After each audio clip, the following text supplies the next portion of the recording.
សម្រាប់អ្នកទាំងអស់គ្នាចង់បានសរសៃអំបោះចំនួន5អ្នកទាំងអស់គ្នាយកអំបោះគោបើចង់បានសរសៃ4អ្នកទាំងអស់គ្នាយកប្រភេទអំបោះមួយទៀតដែលមាន logo ពណ៌ខ្មៅអាហ្នឹងសរសៃអំបោះមាន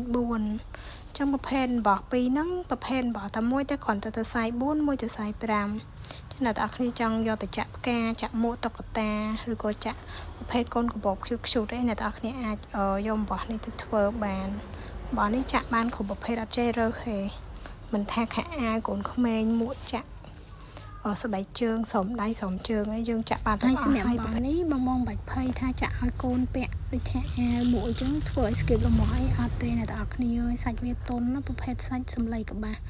ចឹងយើងពាក់ឲ្យអត់ភ័យខ្លាចកូនរោលមាស់សាច់វាទន់ណាចឹងបងទាំងអស់គ្នាមានតម្រូវការចង់យកទៅរៀនចាក់ឬក៏ចង់ចាក់លក់អីអ្នកទាំងគ្នាអាចចាក់តងមកបានណាមានបោះដុំនិងលក់រាយហើយយើងក៏មានប្រភេទបោះ